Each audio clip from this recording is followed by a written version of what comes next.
the number 2 complaint that they get is around packaging. Because of that, they are now, looking at their packaging and what they can do. So consumers do make a difference. So the more that we write in and complain and ask for better, the companies will start listening, and they do make change based on that. Welcome to SheEO.world, a podcast about redesigning the world. I'm your host, Vicki Saunders. In each episode, you'll hear from SheEO venture founders, women who are working on the world's to-do list. These innovative business leaders are solving some of the major challenges of our times. Sit back and prepare to be inspired. Hi, I'm Bex Percasky, and I'm one of the co-founders of the Better Packaging Co. And I'm Kate Bezar, the other co-founder of the Better Packaging Company. We are on a mission to reduce the world's reliance on single-use plastic packaging, and by providing much more sustainable alternatives and making them affordable and accessible to businesses of all sizes. Tell us more about what that means. Where are you starting?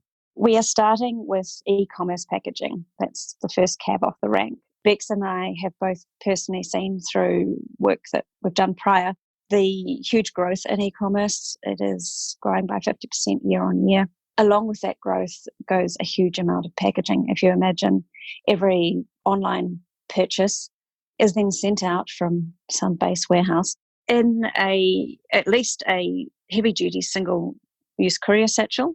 Often it will also have bubble wrap or be in a poly bag as well. So that's our initial focus. And that is just like a ton of garbage, right? I mean, it is a huge amount of waste. Only 9% of plastics actually get recycled. And that 9%, most of that is the rigid plastic. It's the stuff that there is actually a secondary market for. It's the number 1 and 2 HDPE plastics. So the soft plastics, that is generally what's used to package this stuff, is very rarely recycled at all. What we have done is made an alternative that is home compostable, certified home compostable. So instead of having to find a way to recycle it, and there's very few of those around, people can instead dispose of it themselves in their own backyard composting. So starting with e-commerce packaging, which is a massive, massive, massive waste challenge on the planet. And how did you come up with this idea? Where did the whole thing start? Both Kate and I were working in the e-commerce industry. I was one of the co-founders of a tech startup company that facilitated the integration of millions of e-commerce orders every month. And when we were working there, we just saw firsthand how quickly e-commerce was growing. I believe it's growing 50% every 2 years. And Kate's mentioned the number that gets sent in a courier satchel. So we were looking at sustainable packaging, and I just couldn't stomach the thought of being responsible for any more single-use plastic packaging out there. So I thought, right, I'm going to investigate a sustainable option, thinking this would be a really quick and easy thing to do. But it wasn't. There just wasn't anything on the market at that point of time that I could hand on my heart say was better than the alternative. So we did about 18 months of research, design and testing, many iterations of the product, and then we launched about July of last year. And what are the hard parts of, like, when you say 18 months of researching and design and first of all, I can't believe this doesn't exist in the world already. Courier packaging globally. So what's the hard stuff underneath it? Like, how did you figure this out? There was a lot of greenwashing in the industry as well. So that was sort of one of the hardest parts, was to, sort of cut through all of the different terminologies and, what people were defining as sustainable. So there was quite a lot of work needed to be done there. That was sort of the first phase. And then it was actually just finding materials. So we don't just look at the end-of-life options, which is what everyone's really focused on. But it's all very well and good that something may be well disposed of at end of life, but if it's causing a lot of issues earlier on in the supply chain, then it sort of negatively balances that out. So we had to look at all of the different stages, the manufacturing, the sourcing. So there were a lot of false starts around that as well. Well, I guess there was also just, how do you make a courier? So once you had found a material that was home compostable, how do you actually make a courier satchel? And even small things like, will a courier label stick to it? Actually took a long time to resolve. And are the seams tough enough to withstand having a shoebox sort of shoved in? All of those kind of issues we had to work through as well. First of all, it's too bad people can't see this, but it's absolutely beautiful. Like, people Instagram your courier packaging. And if people are wondering what that word is, it's courier satchel. That's what they say down under. Tell us about the material. It's almost silky. It feels amazing. And then we'll talk about your branding, which is genius, afterwards. Okay. Well, the material itself, that is how it naturally comes. It really does just have this beautiful matte kind of silky feel to it. And they are black for a very practical reason. It's the most opaque color. So we are bringing out a range that isn't black, but once you move away from black, they become slightly see-through. So yeah, it's for sort of very practical reasons that they look and feel how they do. But as it turns out, we think it's pretty cool. And what is the material, like, what is it made out of? So they're made out of a combination of cornstarch, then a derivative of corn called PLA, and then a resin, a home compostable resin that is called PBAT. There's a lot more information on those on our website if anyone's interested in getting into the nitty-gritty, but that's essentially it, yeah. Okay, cool. Can you tell us a little bit about the branding that's on the packaging itself, which I think is super cool? Bex and I, we both love design, and a lot to date, I guess, a lot of sustainable green products have tended to be a little bit daggy. So we wanted something that looked beautiful and was a stylish alternative to your traditional plastic courier satchel, whatever you call it over there. And here they're the colours of the local postal network, which is red and white and pretty horrible. So there was that, and we also wanted them to be something that people were proud to send their parcels in, rather than a compromise, which is, I think, how a lot of e-commerce businesses feel at the moment. They take a lot of care in their packaging, and then they have to shove it in this horrible, ugly satchel to send it out. And we wanted to turn that over and make it a really neat final step in the packaging process. But in terms of what's written on the bags, information and providing information and correct information is really important to us. There was a lot of work that we did, Bex and I, in coming up with a way to present that information in a way that was really accessible and kind of fun. So on the back, in quite large letters, the bags say, "I'm a real dirt bag," which is a play, obviously, on the fact that they're home compostable, but they're the real deal. There are imitators out there. And that's, I think, what's caught on the most. People have a little bit of a chuckle over it. It also very quickly tells the end recipient, so the person who's received this parcel, that this is something different and they have to treat it differently, and that there's an opportunity to dispose of it differently. So hopefully catches their eye quickly and tells them the story that it's home compostable and that they could be disposing of it in a home compost. Hopefully they have one. If they don't, we would like to think that they would think about getting one, which is part of our mission as well. Obviously, there's just a massive impact you can have on this. First of all, we can tell by accents, not North American. You are based in New Zealand. Yay. Home of everything amazing on the planet. So being based in New Zealand, talk to us a little bit about getting this business started and getting connected around the world. How do you get the word out about what you're doing, and how have people found you so far? Our growth has been, very viral and very organic. We've been incredibly fortunate, but social media has worked really well for us. As you mentioned before, a lot of our bags, people receive our bags, and because they tell such a unique story and they're a little bit funny, they take photos of them and post them on Instagram. So we've sort of joke about the fact that we've become the first Insta-worthy courier satchel. It really is a crazy thing, right? Who's ever taken a photo of a courier bag before? We're selling now, we sold 500,000 bags in July. So we know that we're reaching thousands, tens of thousands of people every day are receiving our packaging. And every bag tells them what we are, who we are, what we do, and why we're doing it. the bags themselves act as little flyers. So we've been able to reach a really large audience really quickly that way. We've actually been, we've been approached from all around the world. We've sold into 42 countries. And how long have you been around? We launched in March last year, but we sold our first bags in July. Our first order sold out within 2 weeks, and then the second order was also within 2 weeks, and then it's gone from there. So in 1 year, you're now into 42 countries. That's incredible. Yeah, we've got warehousing in China, LA, New Zealand, Australia, and we've just launched in the UK 2 weeks ago. So we're really excited about that because we've had a lot of interest in UK and Europe. So it's really nice now to be able to service those customers. That's really, really exciting.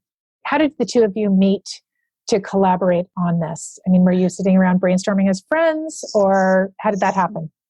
As Bex mentioned, we had worked together prior to this on a tech startup that was involved in e-commerce. Bex was one of the co-founders of that, and she'd brought me in sort of for some freelance marketing, communications, promotions type work. We just found that we worked really, really well together. And prior to that, we were friends. We lived in a similar area, had got to know each other well doing that. Bex had always threatened that when she went off and did her own thing next, she was going to take me with her. And I've had my own business before, and I always said, no way. I'm too hard. Too hard, too intense, too full on. Both of us have got families. But when she came up with this idea of making a more sustainable way to package goods for posting, I just thought it was genius and could see the potential for a really, really great story and to make a lot of impact, which is really important to both of us. So here we are. I couldn't say no. Do you work in the same city? Yeah, we usually do. So Kate lives on a gorgeous little island called Waiheke Island, which is about 30 minutes from downtown Auckland. So yeah, we do. We work in the same city, and we work together. And yeah, we love working together. I couldn't actually imagine, not having done it with Kate. As she mentioned, when we work together, it seems that the sum of our two parts is always greater than what we would be doing if we were doing it individually. Oh, that's great. And how do you divide up your work? What's your mastery, each of you? I do all the fluffy stuff and Beck does everything else. I don't. Very clear to us what we do, isn't it? Like I'm kind of do all the logistics, supplier management. We kind of do the product development together, and Kate does a lot of the brand and the advertising and the marketing. Oh, that's good. So there's a pretty clear delineation then. There is, and then there's areas that are obviously strategic that we both work on together, and that's where the magic happens. We both come at things from quite different angles often, and it's the combination of those. We sort of seem to drive each other higher. Oh, that's really nice to be synergistic, right? And to adding to each other is amazing. So how did you get started? Did you have outside funders? Did you bootstrap? How did you get it off the ground? We have bootstrapped to date, and we've also obviously had the SheEO funding, which Kate and I were just talking about that earlier. It came at such perfect timing for us, and it's enabled us to not have to look for outside funding yet. It's sort of given us another 6 to 9 months, which has been amazing. Well, that's good. I'm glad to hear that. Where is this going for you? What do you want this to be? What is success for you? Success, we measure success in terms of the impact that we're having, both in terms of spreading a message around waste management, waste minimization, the amount of food waste that goes into landfills that shouldn't be going into landfills, as well as obviously literally the number of tons of plastic that we're keeping out of landfill and out of the oceans and the environment. Whether we like it or not, however well we try to manage plastic, 30% of it inevitably ends up in the environment. And that's just through a wind catching plastic out of a rubbish bin and what do you call them? Trash can. and blowing it away. So someone's tried to do the right thing, but it inevitably ends up in nature. And that's where it does the most harm. And I think we're only now realizing the harm it is doing as microplastics, are now huge quantities of them now in our oceans and getting into our soils. yeah, I think essentially that's how we measure our impact right back. Absolutely. I always joke in the office that I would give it all away for free if I could, because it is about making real change. I mean, this to me is the gender element around this, and just the next generation coming along, really looking at business differently. Like, how do we use our leadership to create an impact at this extremely important time in our human existence, where we have so many massive challenges and humanity is really trashing the planet? And how can we actually use business for good? You are an example for everyone else on how to do things. And I wonder if you could talk to us a little bit about your business philosophy. How are you running your business? You've worked in other startups before, been in business before. What is unique about the way that you're approaching this business? Firstly, I just want to address what you said to begin with. It's something that I think about on a daily basis, how lucky we are as women to be living, in this time and to be using our skills and our passions to do something for the betterment. So it is something I think I probably say it to you, Kate, on a weekly basis. How grateful I am for that opportunity. So yeah, I think we do look at businesses differently. I know, so my background, I sort of worked for some of the really well-known companies like IBM, and Vodafone and HP, very structured. And then I'd always wanted to run a business in a very different way and very focused on what you're achieving and measuring success in a really different way, as well as empowering your team to do what they can do, using their skills and doing the best that they can.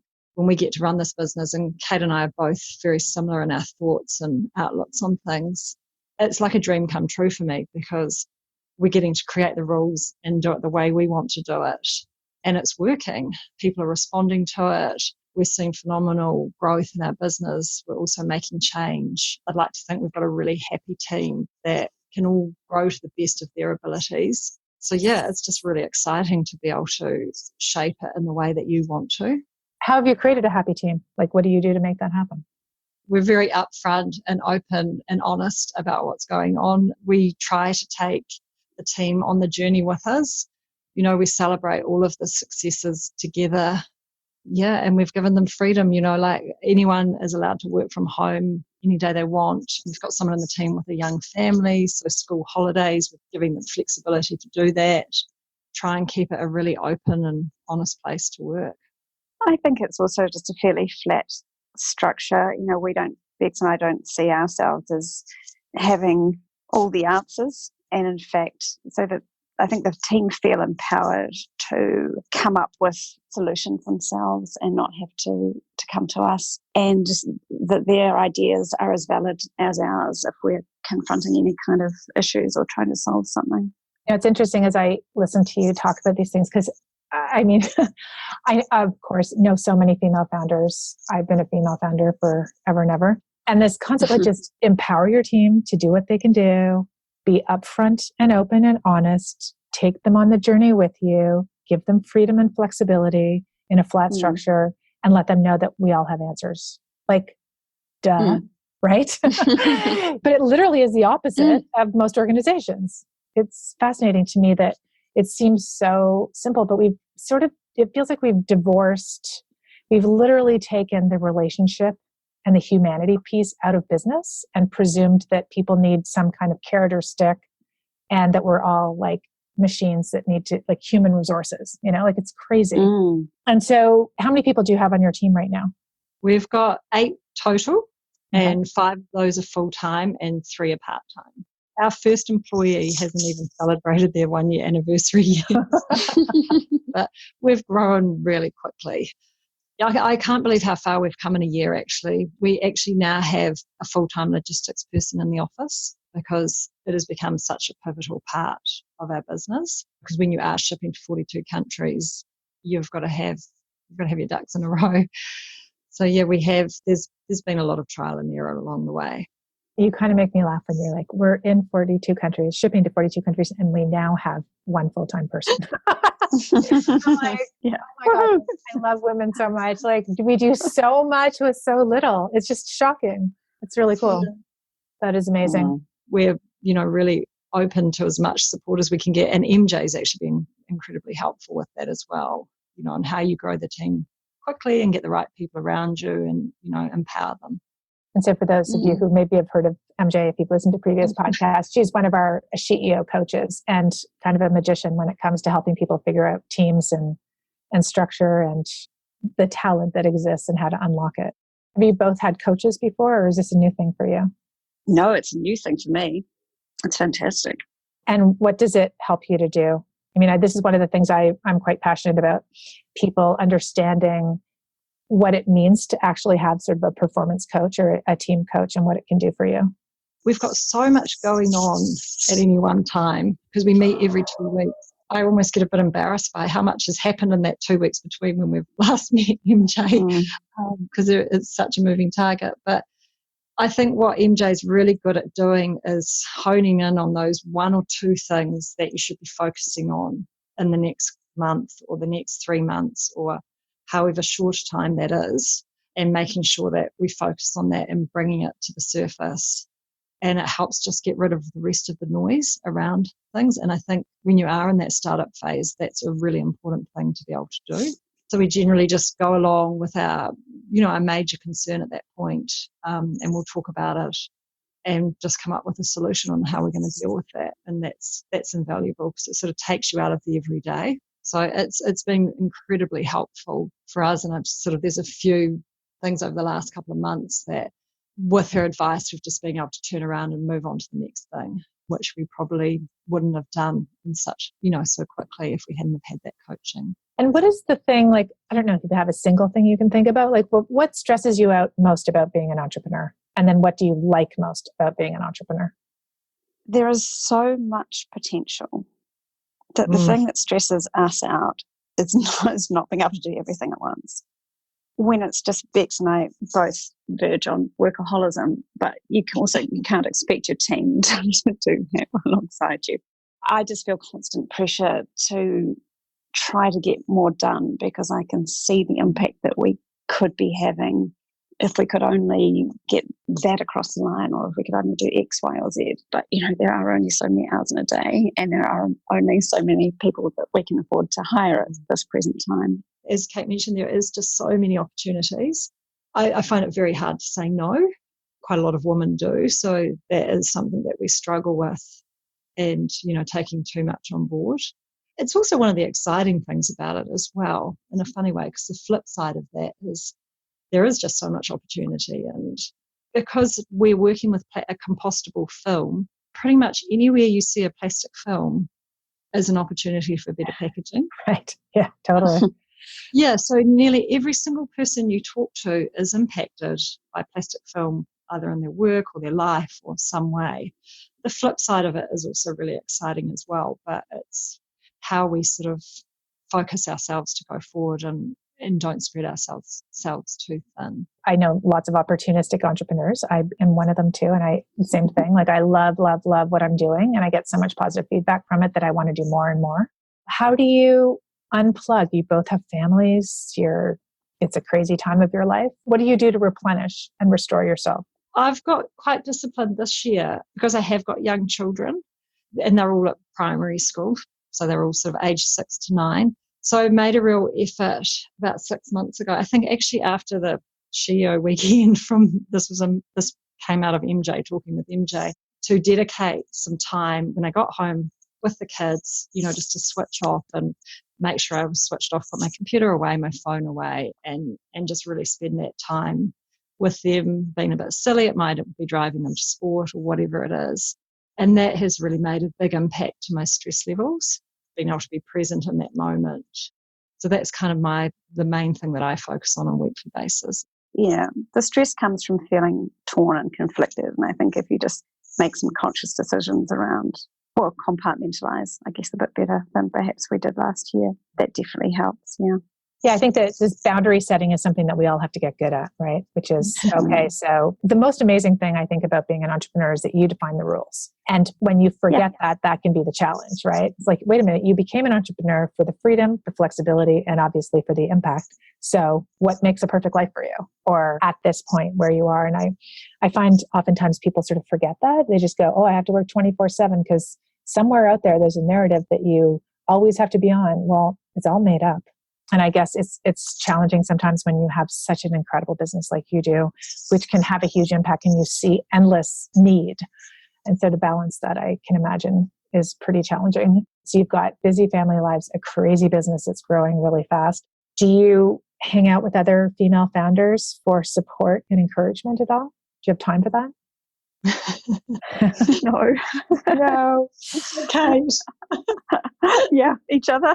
We have been to a couple of SHEO events, which have been really get-togethers, which were really neat. And we do go to a few industry type events, waste management or sustainable business. Obviously, through that, sometimes you gravitate to the other females in the room, but sometimes it's just about meeting people who are on a similar journey to you as well, and feeding off that energy, which is really neat.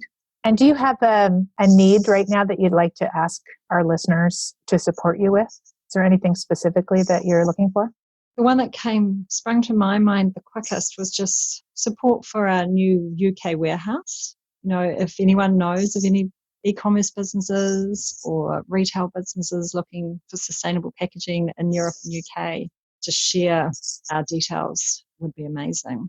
And just going to your website, Better Packaging Co? Yeah, betterpackaging.com. So we can send you ideas for potential customers or talk about what you're doing. We can take pictures of your amazing courier package when we see it, which I did today, and I'm about to post on social because we got your package today. Yay, thank you very much. I'm so excited. Are there messages around how we can be more aware as consumers? I really believe that there's like a pressure point that as a consumer we can put on the brands that we're buying from. So what can we do as individuals to support what you're doing and push on the companies we're buying from? Well, I guess the most obvious thing is next time you receive a package and some packaging that you're not sure how that you can dispose of or recycle, you can contact the company and either suggest a more sustainable alternative. They might be able to find some at betterpackaging.com. Or what we're having some success with companies that we're working with is that they can even just offer a more eco option at checkout. So people can actually choose what type of packaging they want their parcel to arrive in. And we're finding, so there's one beautiful jewellery company in New Zealand who people can choose either some fancy packaging for their jewellery or a home compostable alternative, which is ours. And they are finding 90% of people are choosing the eco option, which is a statistic we just find phenomenal. It doesn't cost any more. The cost is the same. And 90% of people are choosing not to have the bows and ribbons, but they'd rather something that they can put in their home compost at the end, which is really amazing. And hopefully they will Instagram it as well. So it'll be more marketing for you. That's actually really fascinating. I mean, that's incredible market research, isn't it? And you can use that and say to other people, like literally people feel better about not having that. Like I just ordered a pair of Allbirds and the packaging was insane. Like, why is it in that? Why can't I get it? Hey, Allbirds out there in the world, check out Better Packaging. Wow, actually, they have started using us for some of their smaller items in New Zealand. So that's good to know. Yeah, really exciting. But on that question about what we can do, I was at a End of Plastics Sustainable Business Network conference. It was the most amazing day. At the end of that, they summed it up and said, look, let's start supporting the businesses that are making these changes, because if we support the businesses that are operating more sustainably, using more sustainable packaging, then the other businesses are going to be forced to follow suit. So I think the single best thing we can all do is just to start to research where we're getting our products from and how they're made and support the right businesses. I mean, even before you make a purchase, you can always contact support and say, hi, I'm thinking about buying a pair of your shoes, but I just want to make sure it's not going to come in layers and layers of plastic. I think that sends a pretty strong message. I'm just going to add some more information because I met with a really amazing guy yesterday who is CEO of one of the food bags in New Zealand, the meal kits. And he was just saying that the number 2 complaint that they get is around packaging. Because of that, they are now, looking at their packaging and what they can do. So consumers do make a difference. So the more that we write in and complain and ask for better, the companies will start listening and they do make change based on that. great message to leave with. Well, thank you very much, the two of you, for the amazing work that you're doing. May your business spread all over the world with lightning speed, with also time for you to breathe and see your kids after work. And thank you very much for leading the way you do. You're a real example for other women-led ventures and all of us around the world. Oh, thank you, Vicky, for all your support. And CEO, of course. Yeah, it's been an incredible journey so far. Thank you. Well, we hope to have many more podcasts with you over the years as you grow and grow. So thank you again. And yay, New Zealand. Kia ora. Kia ora. Kia ora. Thank you for listening to the CEO.world podcast. If this conversation resonated with you, please share it with a friend and subscribe on your favorite podcast player. If you'd like more information about SheEO, please visit us at sheo.world. That's SHEEO.world.